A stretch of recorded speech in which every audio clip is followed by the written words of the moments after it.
Okay, we're ready. Thank you. Good morning, everyone. Welcome to the Town of Vesuvius Special Open Meeting, October the 26th, 2021. I'll call the meeting to order, and I need, first of all, the approval of the special open agenda of October the 26th. Thank you, Councillor Bennett, Councillor Rhodes, all in favor. Thank you. And the adoption of some minutes. Those would be the committee of the whole minutes from September the 14th. Councillor King, Councillor Bennett, all in favor. And we're not doing a termination there. We've got that as my number F. I think we'll skip that and put it at the end, right? Staff reports. So we have 3 staff reports today, or is it 4? And 4. And we're going to start off with the quarterly report from corporate services. Community shares. Sorry, in my agenda, it says corporate services. All right, I'll look at the other agenda. It's different. Sorry, community services first. That would be Mr. Davis. Thank you, Madam Mayor. In terms of our third quarter report, I'll talk about some of the items related to administration at facilities and our programs. In terms of administration, we held our mass immunization clinic for COVID-19 at the Sonora Center until August 16th, at which time they're relocated to the health center. We held a number of accessibility and age-friendly communities, as well as community services advisory committee meetings. The big one, the South Okanagan Aquatic Advisory Committee met on the first Wednesday of the month. A number of potential locations were identified and discussed along with a survey that is currently active until October 24th, which is now closed. The survey has been circulated online and is in hard copy at select locations, and this has actually been forwarded to the consultants.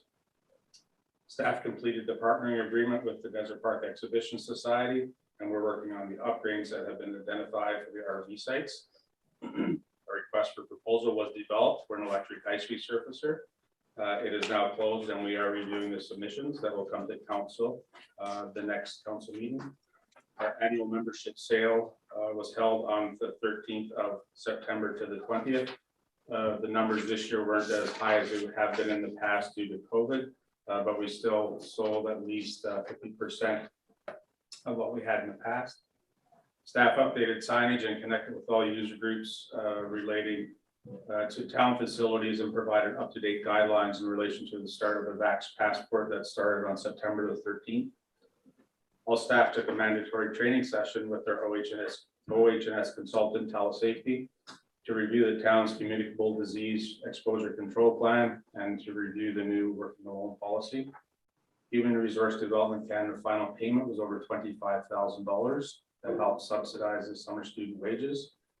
We were not successful in obtaining grant funding from the Canada Healthy Communities Initiative for the Scent Garden, but we were still working on that as part of our accessibility plan. Staff continues to take part in Zoom calls with the BCRPA in relation to COVID-19 regulations. They have provided timely updates and assisted with questions related to programs and facility use, and they're a great resource when we need some answers. In terms of programs and special events, the mass immunization clinic that was supposed to take place at the park on the 16th and 15th of July took place at the Curling Club. Wasn't a great turnout just because of the inaccessibility for the traffic to get in and out of there. Summer program camp was very successful. We increased our maximum attendance and increased our revenue projection, and the summer leaders did a great job. Thanks Camp was held July 12th to the 16th with full registration. This was a new program that we did this year, and we got a really good response. Staff met with Lise Olson from UBCO to discuss a new program for children who are living with neurovascular disorders. We are in the process of developing a program once staffing is hired. This is something that is still in the works with Ms. Olson, and we're hoping to have something in place here in the fall. Swim lessons in the lake was very popular. We did actually have extra sessions as we were at capacity. Music in the Park started July 16th. Unfortunately, they were not able to host all the scheduled events due to COVID restrictions. We hosted a number of camps at the Sun Bowl Arena. Staff developed a fall leisure guide in-house. We actually didn't have the opportunity to do this at all last year due to COVID. And some of the items weren't exactly held as they were advertised, but it is because of COVID, and it actually did get out. We offered a variety of recreational opportunities, including drop-in pickleball, weight room use, fitness classes, and we organized our indoor volleyball league, which started on the 22nd of September. Osoyoos Market on Main hosted a number of farmers markets on Saturday just outside Town Hall. And the beach volleyball wrapped up at the end of August, and they actually followed the protocols set out by COVID restrictions and had a very good season. In terms of facilities, Sun Bowl Arena opened to the public July 16th. Following our shutdown, we installed the Real Ice system, which uses cold water rather than a higher temperature water, which would prevent the plant from running less. The gazebos at the Splash Park and the West Bench Dog Park were completed. The Sonora Community Center hosted Elections Canada for the advanced polls and also the general election on September the 20th. The operator at the Desert Sunrise Marina closed for the season on September 15th, and the arena was once again at full capacity. In terms of a summary, the third quarter was challenging as we were getting prepared to welcome stage 4 of the restart plan. But we were set back once again. We have taken steps to progressively move forward, and we're continuously making changes according to the latest health orders. We have been getting busier, and we have been increasing activities and offering programs for the community. It has been difficult hiring qualified staff, but we are slowly making progress. Community services like to thank council, staff, the volunteers, and the many patrons who frequent our facilities. Thank you, Mr. Davis. Sounds like even though you've had COVID restrictions, you've been busy over there, so that's great. And I saw that Louise is doing her exercise class too. I didn't even know she'd started, so that's good. Packed this morning. Good. Good. Does anyone have any questions of Mr. Davis? No. Okay. Do we need to accept the report? No, we'll just go on. Thank you very much. Next, I hope I've got this right, the corporate services. Yes, thank Okay. you, Madam Mayor. I'm sorry, but my two agendas are different. That's why I'm confused. We will look Okay, and see no what problem. happens. The Corporate Service Department encompasses legislative responsibilities for the corporate officer under the community charter, main reception duties, land issues, human resources, victim services, transit, insurance, contract administration, leases, and records management. So under regulatory, we have 3 bylaws adopted in the third quarter. It was zoning amendment bylaw number 1085-138. The bylaw adds self-storage as a permitted use of the subject property at 5816 51st Street. The official community plan amendment bylaw 1230-26 was adopted, and zoning amendment bylaw 1085-128 was adopted. On August 24th, 2021, the public were able to attend in person at council meetings. We continue to live stream and publish our meetings on the town's YouTube channel through Zoom, and the regular open meetings are live streamed through Eastlink's community channel. We had 2 public hearings. A virtual public hearing for zoning amendments bylaw 1085-135 was held. We had on August 10th. There were 2 members of the public who participated virtually and 7 written submissions. And a virtual public hearing was held inside the regular open meeting of August 24th. The public hearing was for zoning amendment bylaw 1085-138, and there were 2 members of the public that participated virtually and 0 written submissions. We had 0 FOI requests in the third quarter. There's a outline of the statistical information that was provided by reception. So our corporate services and min support also supported the bylaw officer in processing municipal tickets. There was an increase in the number of tickets issued during the summer months, mainly due to the boat trailer parking lot. Under records management, the corporate services and min support was working on scanning files for different departments on the town's electronic records management system. August 9th, 2021 was the deadline for the elector response forms for the proposed boundary expansion of 5 properties on 87th Street and 3 properties on 45th Street. No elector response forms were received for either of the 2 proposed boundary alternative approval processes. Council passed a resolution to petition the Minister of Municipal Affairs to extend the boundaries of the town to include the properties below, and confirm that all relevant legislative requirements pertaining to the municipal boundary extension were completed. Council also authorized notice of intention to lease the property commonly referred to as the Sun Bowl Arena for the purpose of operating a junior B team. Under human resources, there were 16 job postings advertised in the 3rd quarter. There were 8 interviews held as well. Community Services Admin Support, Tamara Morgan was a successful applicant. Deputy Corporate Officer Amy Robinson was the successful applicant. Equipment Operator Derek Ruff was the successful applicant. Labor 1. Paulo Sociedad was the successful applicant. Labor 2. Tammy Wykeen was the successful applicant. Our Parks Maintenance Specialist was Brad Garska. Planning Technician is Leah Curtis, and Relief Staff Claudia Lentz. Mike Lang started as Utility Superintendent for the town of Osoyoos on August 30th, who comes from West Kelowna. And the Director of Corporate Services took over the contract administration for the occupational health and safety and works with the town's consultant on health and safety matters for the town. This includes the work safe injuries, coordinating health and safety crew talks, and education and general oversight of the contract. All staff receive training on the working alone policy and the town's communicable disease plan. In the 3rd quarter, the town received 1 liability claim, which had been forwarded to MIAC.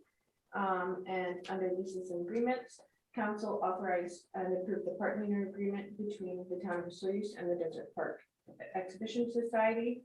And council also approved the Osoyoos Airport Construction Management Agreement between the Osoyoos Airport Development Society and the town of Osoyoos. The Corporate Services Department consisted of the Director of Corporate Services and the Corporate Services Admin Support during the 3rd quarter. The department has been answering customer inquiries, responding to complaints, working on leases, agreements, regulatory bylaws, and working with other departments with their needs. The Director of Corporate Services spent the majority of the time on miscellaneous human resource matters. The Corporate Services Admin Support spent much of the 3rd quarter dealing with municipal ticket infractions and processing payments. The Corporate Services Department will continue to work with other departments in the organization and to ensure the needs of residents and all statutory requirements in that. And I just want to thank Mark for a great 3rd quarter. Well, thank you very much. You have been busy for sure. So we're just glad we have a deputy corporate officer now to help with the work. So does anyone have any questions of Brianne or Amy? No, obviously you're doing a good job, so thank you very much. Okay, next. Checking. Operational services. Mr. Brownstein. Thank you, Your Worship. First of all, let's just make introductions. Director Nielsen sort of alluded to it, but Mike Lang, who's our new utility superintendent, is in the gallery this morning. Just want to introduce him to council, put a name to a face, and Yes. If you want to mention anything, be my guest. No, just that I'm happy to be here and enjoying it so far, and it's a pleasure to meet everybody. Good. Well, thank you for coming today. Thank you. Okay. Thought we had a gallery, Your Worship. I thought, wow, we've opened it up and now we have somebody. Let me know if I'm being too rambunctious.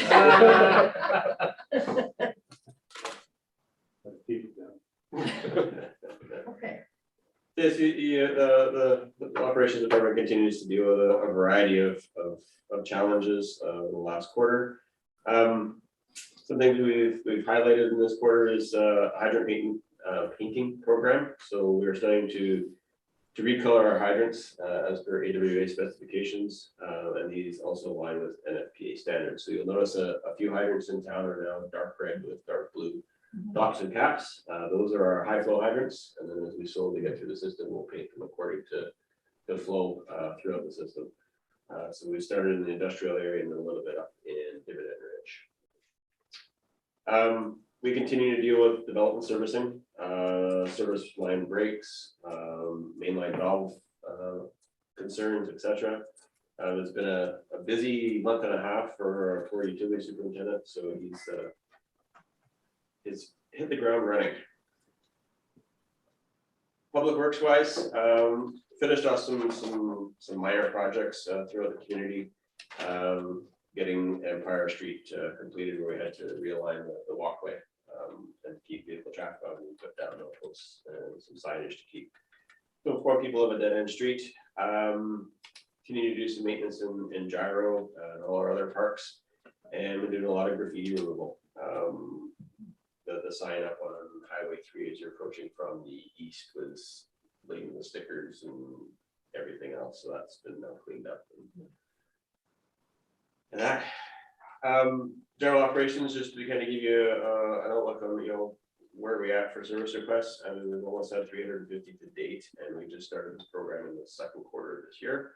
The third quarter, we've done another 120 requests in the last 2 months.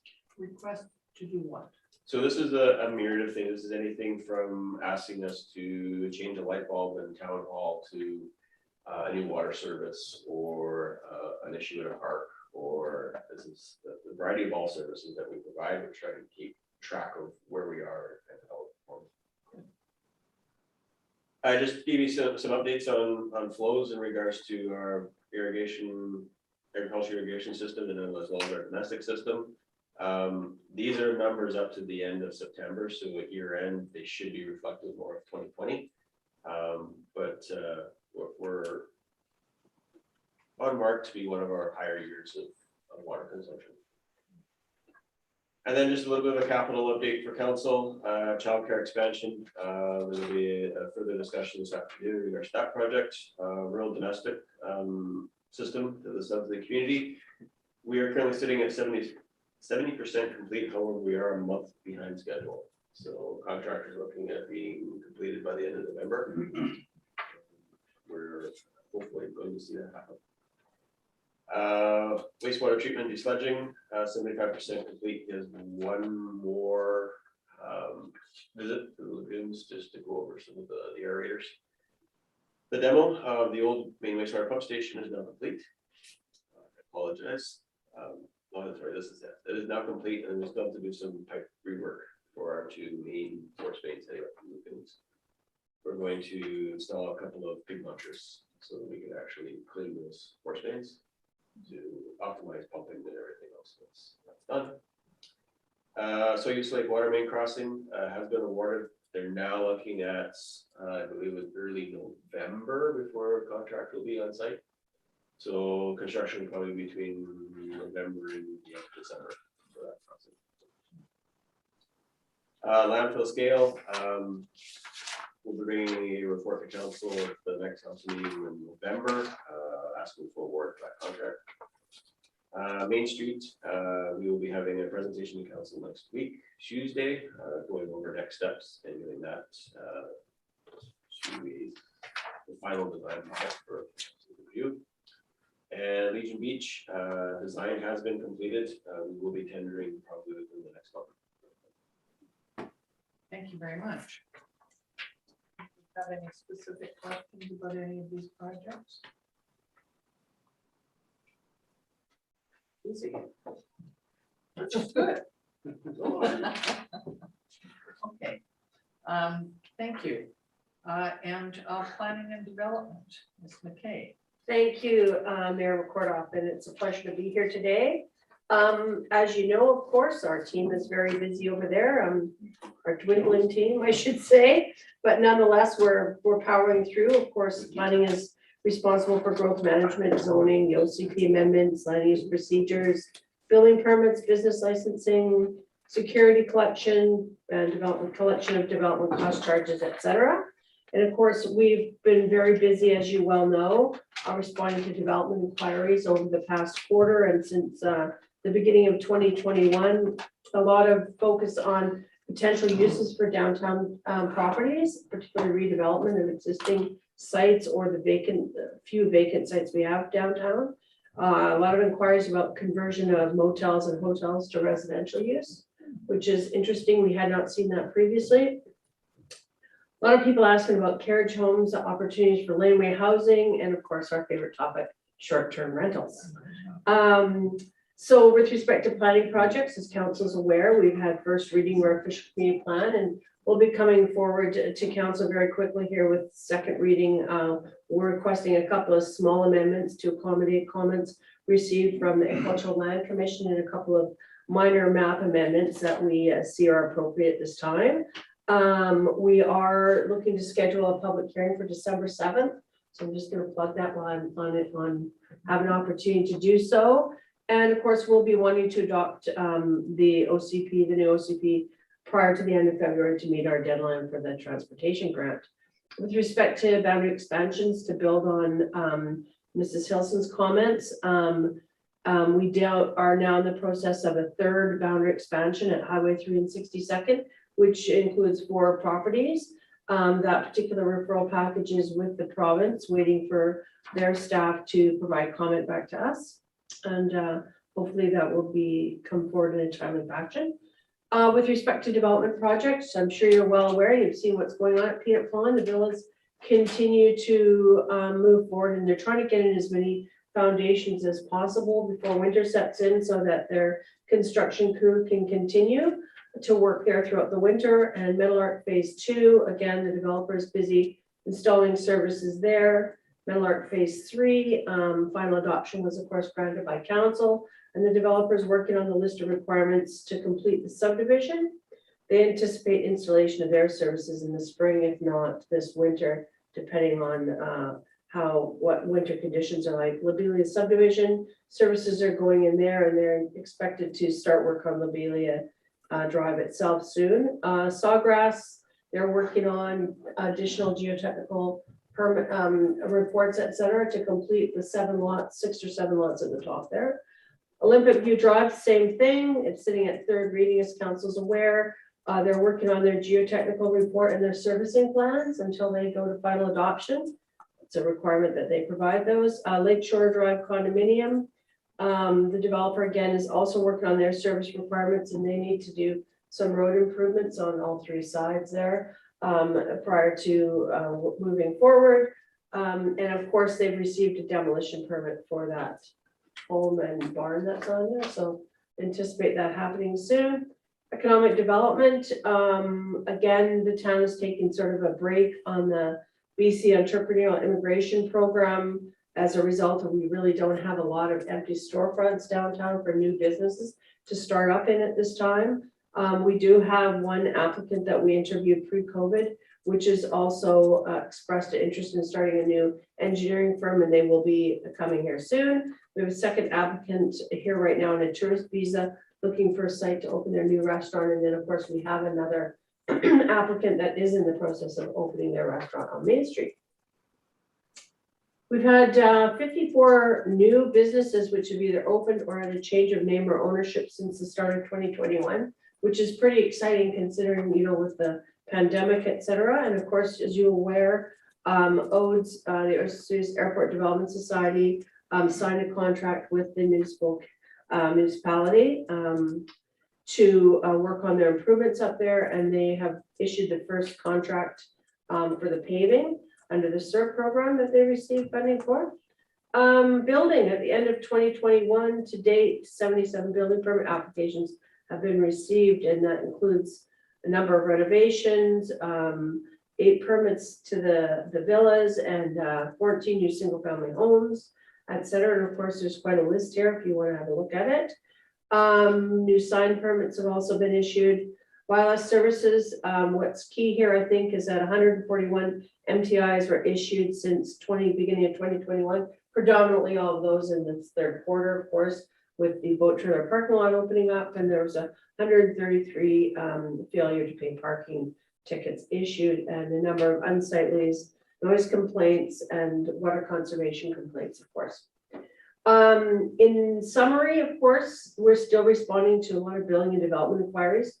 It's slowed a little bit, but now, of course, seems it's starting to pick up again. Every time I say it, geez, it slowed down. This turns around again. The new building on Main Street that you may have noticed with the residential unit above has also been a great catalyst for people looking to redevelop downtown. And even some existing businesses and building owners have inquired about improvements to their facades. So that's a great thing, of course. Lack of housing is still currently identified as a hindrance to people looking to move in, and of course, for seasonal employees. At this point, of course, I want to thank Amy and Neil for their ongoing hard work, and department wants to express our congratulations to Amy. We miss her, but we're happy to see her, of course, moving up in the corporation, and we're very proud to say she worked with us before she came here. And I'd also like to say at this point, thanks to Mr. Lang, I'm getting great reports out there in the field from the developers, and of course, I work with to get their proposals to council, and then out to Mike to keep an eye on out there in the field. So I'm getting some great reports, so thank you for that. And that's it. Thanks very much. Thank you. Here's a question. You want to go ahead, Jim? Thank go you, Madam first. Mayor. Do you know what type of business is going into that new building on I Main do. Street? It's a jeweler. Thank you, Councillor King. The jewelry. Yeah. You said that 140 MTIs were issued and 133 have not failed to pay. No, sorry, Mary McCarthy, that's the type of ticket was issued, a Oh. failure to pay for parking. Do we know how many of those people have paid? Or what happens? I mean, do we normally get people paying when they have a ticket? You would probably see compliance, I'm gonna, maybe from 50 to 60%. You think that's fair? And then if they don't pay, we send their tickets to collection. Okay. Who's the boot? Yes, so after, I believe, your second ticket, we put a boot on your trailer. Oh. So if you have to pay before we remove that boot. Okay. Sounds like a good idea. That's 100% your worship. Well, we did have one, thank you, Mayor McCarthy, one person that managed to disassemble the boot in the parking lot. But aside from that, yes, I agree with CEO Chabot, it's about 100%. Once that boot goes on there, they tend to pay. Yeah. And there was something else I was gonna ask about. Oh, I know. You said that some of the motels in Right. town are looking at possibly turning into rentals. or- That's correct. Thank you, Mayor McCarthy. Do you want Could me- you explain a little bit Sure. more about that? So you may have noticed that there are some motels and hotels in the area that are starting to show their age, so to speak. And there has been, some of them have gone up for sale. Either you see the sign, or if you're happen to be an investor looking for investment opportunities, you would come across those. And the inquiry is to turn them into permanent rentals, residential rentals. If someone were to actually want to move forward with that, it would require rezoning. And in most cases, it would also require an amendment to the official community plan. There are a couple locations that I think may be worth considering, and some, of course, that I definitely do not think would be worth considering. So, if something is purchased in that, you may see that coming to council. Okay, no, it sounds like a good idea to at least look at it for sure. Absolutely. And you've mentioned that that there's a couple of restaurants, and I'm not sure I know about the one on Main Street, but there's one off Main Street that was a restaurant and it's sold. Is that going to be a restaurant again? Are you referring to the one across from the post Yes. office? It is not going to be a restaurant. Okay. It is a current business in town is relocating to a larger facility. Good, thank you. I just didn't know. Try to be that. careful with I the get words. I got it. Does anyone else have any? Oh. Go ahead. Do you know of any time frame for that new restaurant opening? I did see, Councillor King, thank you through the chair, I did see they were dropping off the refrigerator I seen equipment. all that the other I was day. yeah. thinking that might have sparked your interest. Yeah. It's hard to miss. Yeah. Thank you. Maybe Okay. for Christmas, that would be good. Anybody else have any questions? I'm sorry, I hope I wasn't ignoring you, Counselor Harvey and Counselor Rhodes, please say something if you have, if you'd like to respond to anything. I'm good. Oh, go ahead. No, I said I'm good. I don't have any follow-up. Okay, thanks. Ditto. If there's nothing else then on the agenda, then we will terminate this meeting. I need, he votes to terminate, Counselor King and Counselor Harvey.